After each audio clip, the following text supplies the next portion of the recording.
100%. I stay in shape, man. I stay in shape. I eat well, you know. I don't drink alcohol that much at all anymore, you know, ever. I mean, not compared to when I was in my 20s. I take care of myself now. Now it's about my kids. You know, I want to outlive my children, of course, 100%.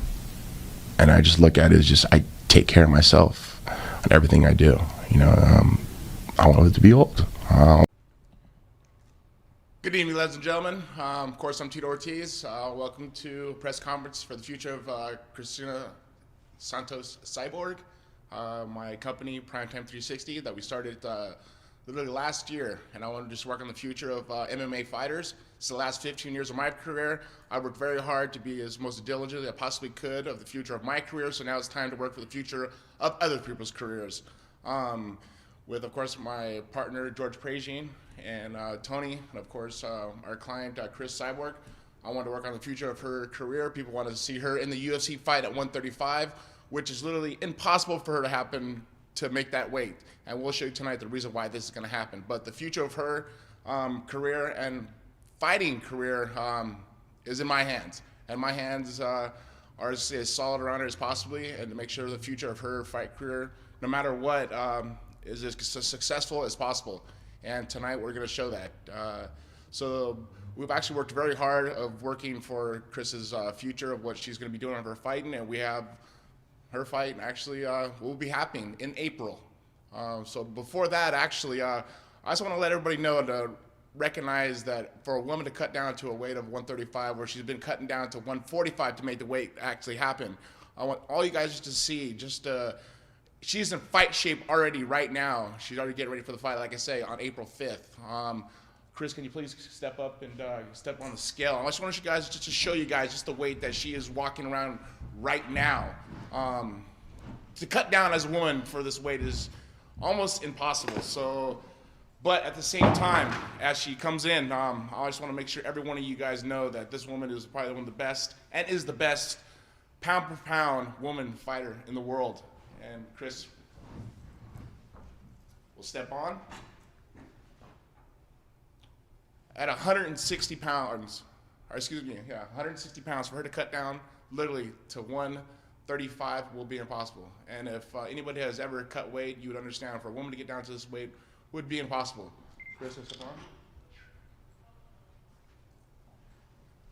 I really just want to make sure people understand that her at 145 pounds is the weight class that she should be competing at. I wish UFC had a 145 pound weight class, because this would be fight be happening against Ronda Rousey. But I want to be very thankful for UFC letting her go the way they did, and being very professional about the things. But the future of Chris Cyborg actually will be this right here.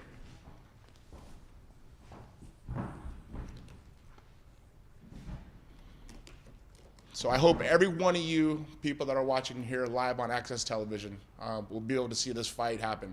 Because you want to see someone dominate, Chris Cyborg will dominate.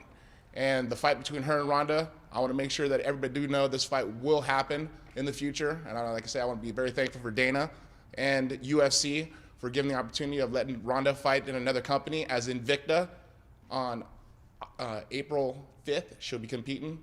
And people better hold on, because Ronda, my client, will be coming out for you.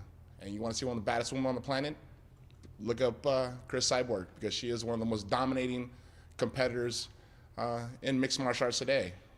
Women's MMA will make a next step, and the only person that doesn't make that happen is Chris Cyborg.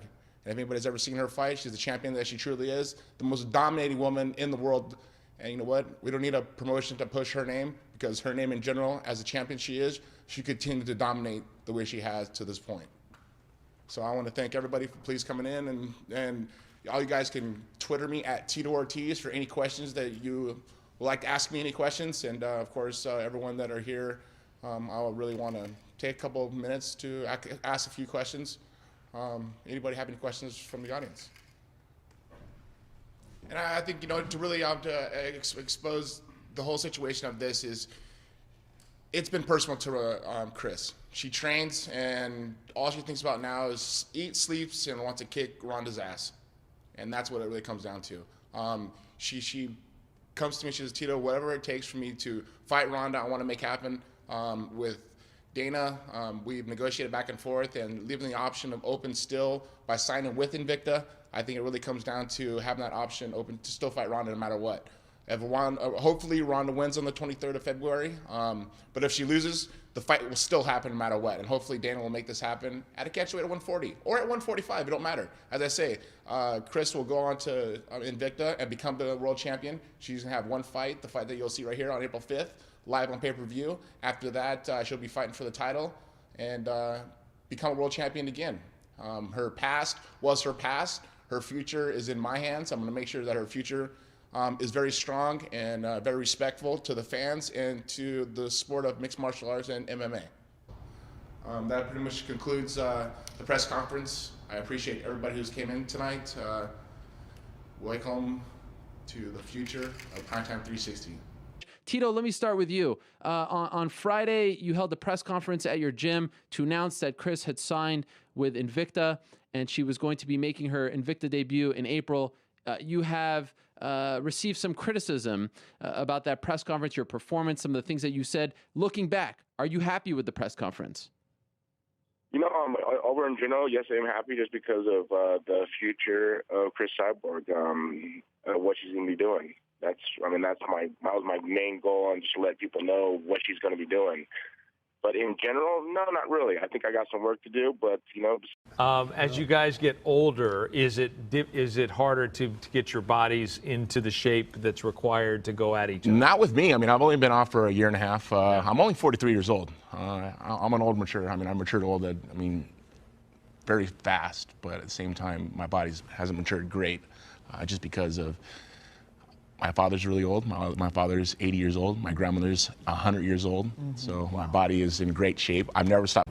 Don't hoard too much, because when this is all over, a lot of you guys are going to have a lot of extra toilet paper. But I guess it's not going to go bad.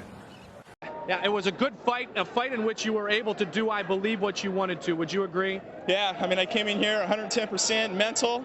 That's about 100% of this game. The rest is physical. That comes with it. Professional fighter, you need to train like a professional fighter. No question about it. Going up against the Lions. I'm going to have my interpreter here for Fyodor Emelianenko. Everybody had question of what type of heavyweight you were.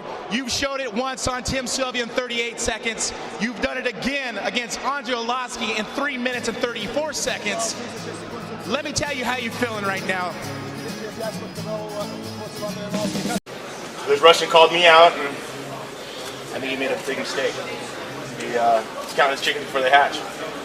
And this is a man who's neither a chicken nor an egg, and I'm going to smash him like an egg.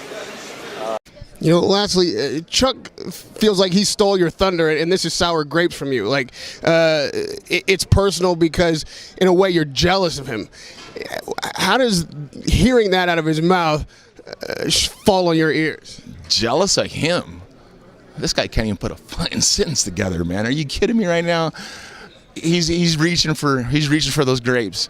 He's trying to make his wine, and the wine's already sounding like a violin with that cheese and wine.